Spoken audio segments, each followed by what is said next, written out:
Right, ఇక వివరాలు చూద్దాం. ప్రేమలు, పెళ్లిళ్ళు, లివ్ ఇన్ రిలేషన్షిప్లు జీవితాలను విషాదంలోనికి నెట్టేస్తున్నాయి. అటువంటి ఒక హృదయ విదారక ఘటనే ఇప్పుడు ప్రకాశం జిల్లాలో కలకలం రేపుతోంది. ప్రేమించిన వ్యక్తి మోసం చేశాడని ఒక యువతి ఆత్మహత్యకు పాల్పడింది. తన చివరి కోరిక తీర్చమని మృతదేహంతో కుటుంబ సభ్యులు ఆందోళనకు దిగారు.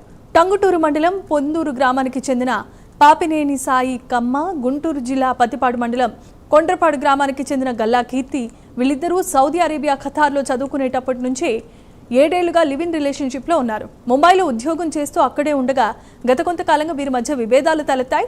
కీర్తి ముంబైలోనే ఉంది, సాయి మాత్రం పొందూరులో తన ఇంటికి తిరిగి వచ్చేశాడు. ఈ పరిణామాల నేపథ్యంలో కీర్తి ఈ నెల 14న ముంబైలో ఓ లాడ్జ్లో ఉరివేసుకుని ఆత్మహత్య చేసుకుంది.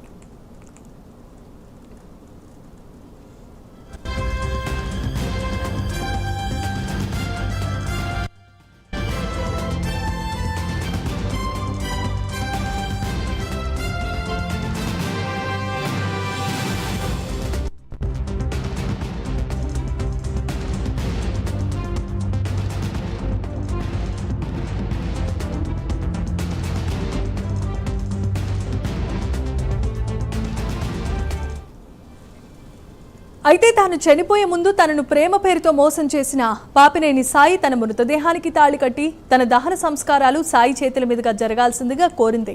కీర్తి మృతదేహాన్ని ముంబై నుంచి తీసుకొచ్చిన బంధువులు ఆమె చివరి కోరిక తీర్చడం కోసం కొండ్రపాడు గ్రామం నుంచి పొందూరు గ్రామానికి ర్యాలీగా వెళ్లారు. పాపినేని సాయి ఇంటి ముందు బైఠాయించారు. సాయి కుటుంబ సభ్యులు ఇంటికి తాళం వేసి వెళ్లిపోవడంతో కీర్తి బంధువులు తాళాలు పగలగొట్టి ఇంటిలోనే మృతదేహంతో ఆందోళన చేపట్టారు. పోలీసులు సంఘటన స్థలానికి చేరుకుని పరిస్థితిని అదుపులోనికి తీసుకొచ్చే ప్రయత్నం చేస్తున్నారు.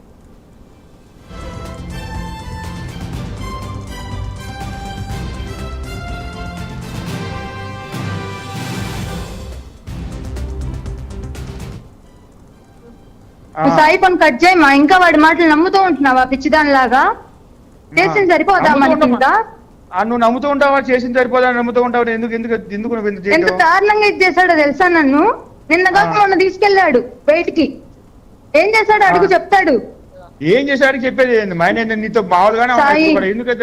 సాయి, నా చావుకు కారణం మాత్రం నువ్వు, నీ ఫ్యామిలీయే, సరేనా? అది నువ్వు నీ ఫ్యామిలీయే. నువ్వు అసలు నాకు ఇంకొద్దు నీ బతుకు బామ్ము. నువ్వు ఇంత ఏమన్నావు? నువ్వు ఓదార్చడానికి వచ్చావా? అప్పుడప్పుడు మేము బాధపడిద్ది కదా, చెప్పేది అప్పుడప్పుడు మేము బాధపడిద్ది కదా. మీ అన్నోళ్ళు వెళ్తారు కదా ఓదార్చడానికి, అలానే ఓదార్చి వస్తారా నీలాగా? నువ్వు నాకు చేసినట్టే ఓదారుస్తారా మెన్నోళ్ళు కూడా? మిమ్మకి నాకు సమాధానం చెప్పు. నువ్వు నాకు సమాధానం చెప్పు, నేను చెప్తాను. అంటే అన్ని దాచుకొని నువ్వు చేసే మోసాలకి అన్ని సాయి ఒకటే ఒకటి, నేను ఎక్కడున్నానో కూడా వాళ్ళు కనుక్కోలేరు. ఒకటి ఓకేనా? నా చావుకు నువ్వు నీ ఫ్యామిలీయే కారణం, సరేనా? మా నాన్నకి మక్కు ఉంది, సరేనా?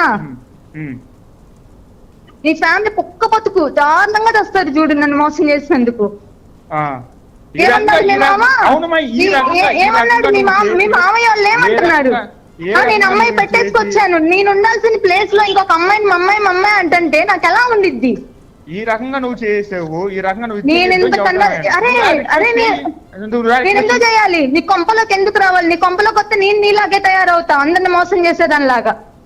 మరి ఇప్పుడు ఇలాగా మాట్లాడడం మీ బతుకులు అవి, మీ అందరి బతుకులు అవి. మీ అందరికి ఏం కావాలంటే అమ్మాయిలు కావాలి. అమ్మాయిలు ఎంతమంది చేస్తామా జీవితంలో, ఈ జన్మలో ఎంతమందిని చేసామా అని మీ మామయ్య వాళ్ళకి నీకు మీరు అంతా ఒక ఇదన్నమాట.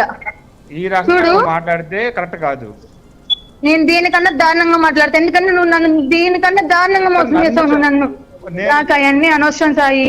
నా చావు కారణం మాత్రం నువ్వే, అది మాత్రం పక్కా 100% ఎవ్వరూ లేరు. నువ్వు మీ మామయ్య వాళ్ళు మేమే.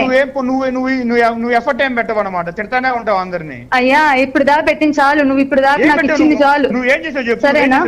నువ్వేం చేసావు చెప్పు. మర్యాదగా మీ మామయ్యని నా ఫోన్ ఎత్తమను, మర్యాదగా మీ మామయ్యని నా ఫోన్ ఎత్తమను.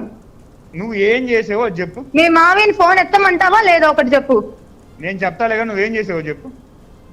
ఎఫర్ట్ పెట్టావు చెప్పు. ఏం ఎఫర్ట్ పెట్టు? మా అమ్మ నాన్న మా నాన్న నేను ఇంటికి పంపించేసా. ఏ రోజైనా నా దానికోసం నేను మా నాన్న ఏమన్నా కావాలని అడిగానా? నీకు తెలిసినంత ఇదిలో నేనేం చెప్పాను చెప్పు. ఎంతమంది వచ్చారు? వచ్చారు, మాట్లాడారు, మా మాట్లాడారు చిన్న కదా. బాబాయ్ ఏ రోజైనా మా చిన్న అయిపోయింది. బాబాయ్ రావటం చూసావా నువ్వు? ఏ బావగారు వస్తారు సాయి? ఏ బావగారు వస్తారు? ఒక్క విషయం వచ్చారు, మాట ఆ, అయిపోయింది కదా. ఆడపిల్ల మళ్ళీ నా కోసం ఆగమన్నావా నేను? వాళ్ళందరూ నువ్వు నోరు మీ నిన్నేం చెప్పి పంపావు? బయటికి వెళ్ళిపోండి అన్నావు నువ్వు నేను వాళ్ళందరినీ. బయటికి వెళ్ళిపోండి అని అన్న వాళ్ళు అన్నప్పుడు నువ్వేం చేసావు? వినండి అనలేదు కదా కనీసం.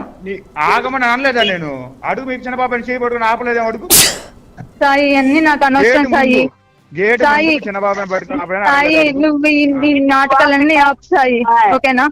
అమ్మా అసలు అబ్బాయి ఫోన్, అసలు అబ్బాయితో మాట్లాడు మాకు. నువ్వు ఫోన్ కట్ చేయముందు అబ్బాయిది.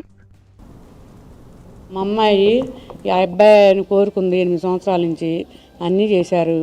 ఆ అమ్మాయికి భర్తగా ఒప్పుకోవాలి, అది మాకు కావాల్సింది. ఈ ఊరి కోడలు, మాకు అది న్యాయం చేయండి.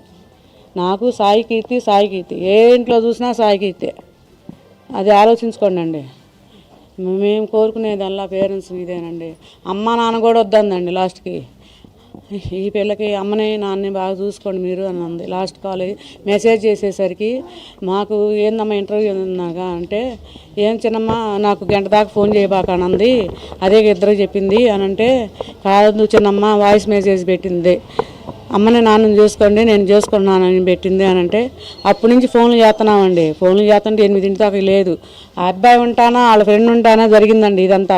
కీర్తి సాయి ఇద్దరు ఫస్ట్ ఇయర్ నుంచి తెలుసు, ఇద్దరు మాట్లాడుకుంటూ ఉంటారు. మాది పాస్ట్ అవుట్ అయిపోయిన తర్వాత కూడా ఇద్దరు మంచిగానే ఉన్నారు, మొన్నటి వరకు కూడా మంచిగానే ఉన్నారు. అయితే ఏమైందో ఏమో తెలియదు. మొత్తానికి సాయి 4 ఇయర్స్ నుంచి ప్రెజర్ అయితే చేస్తున్నాడు కీర్తికి. నుంచి మక్కది అయిపోయాక నేను ఇంట్లో మాట్లాడతాను అని చెప్పి చెప్పింది. దానికి వాళ్ళు 4 ఇయర్స్ ప్రెజర్ చేశారు తనని ఎవ్రీడే. ఇంట్లో ఒప్పుకున్న తర్వాత సడన్గా వీళ్ళకి ఏంటి ప్రాబ్లం? అప్పుడు చేసుకుంటామని వాళ్ళే 4 ఇయర్స్ వెయిట్ చేశారు కదా. 4 ఇయర్స్ వెయిట్ చేసి ఇప్పుడు ఎందుకు సడన్గా ఇట్లా? ఇప్పుడు అమ్మాయి చనిపోయింది, ఎవరిస్తారు తిరిగి? అబ్బాయి ఇప్పుడు డబుల్ గేమ్ ఆడుతున్నాడు. ఈ అమ్మాయితో ఫోన్ మాట్లాడుతూనే ఉన్నాడు, ఆ అమ్మాయితో మాట్లాడుతున్నాడు. ఈ అమ్మాయిని పెళ్లి చేసుకుంటానని ఇంట్లో వాళ్ళని ఒప్పించి చేసుకుంటానని చెప్తున్నాడు, అటు వాళ్ళకి అదే చెప్తున్నాడు. అసలు చేసుకోవడం ఇష్టం లేనప్పుడు అసలు ఎందుకు చేసుకుంటానని మాట్లాడేది? కీర్తి నేను 7 ఇయర్స్ నుంచి ఫ్రెండ్స్. ఇంటర్ నుంచి నా ఫ్రెండ్, తను చాలా మంచిది. ఏమన్నా ఉన్నా కానీ వాళ్ళ ఇంట్లో వాళ్ళతో షేర్ చేసుకుంటుంది, అన్నీ షేర్ చేసుకుంది. ఈ అబ్బాయి గురించి కూడా షేర్ చేసుకుంది. కానీ ఈ అబ్బాయి ఇలా మోసం చేయడం అనేది చాలా రాంగ్. సాయి గురించి డిస్కస్ చేసిద్ది, కానీ పర్సనల్స్ మేము ఎక్కువ అడగం. అంటే వాళ్ళ పర్సనల్స్ వాళ్ళకి ఉంటాయి అని మేము ఎక్కువ అడగం. చనిపోయిన తర్వాత మాకు ఫోన్ చేశారు ఫ్యామిలీ మెంబర్స్, ఇట్లా చనిపోయిందమ్మా అని చెప్పి. దానికి ముందు నుంచి చిన్న చిన్న గొడవలు అవుతున్నాయి అని మాకు తెలిసింది. ఫ్యామిలీ గొడవలు ఇట్లా అవుతున్నాయి అని తెలిసింది. వాళ్ళ పేరెంట్స్ ఇక్కడికి వచ్చారని తెలిసింది. మాట్లాడటానికి వాళ్ళ పేరెంట్స్ చాలా తగ్గి వచ్చినప్పుడు కూర్చొని మాట్లాడుకుంటే అమ్మాయి ఈ రోజు ఇక్కడ ఉండేది, కానీ వీళ్ళు మాట్లాడలేదు. ఎందుకు మాట్లాడలేదు? ఆ అమ్మాయిని ఇక్కడ తీసుకొచ్చి ఇక్కడ ఉంచినప్పుడు ఎందుకు రావట్లేదు వాళ్ళు బయటికి? వాళ్ళు తప్పు ఉంది కాబట్టి వాళ్ళు బయటికి రావట్లేదు.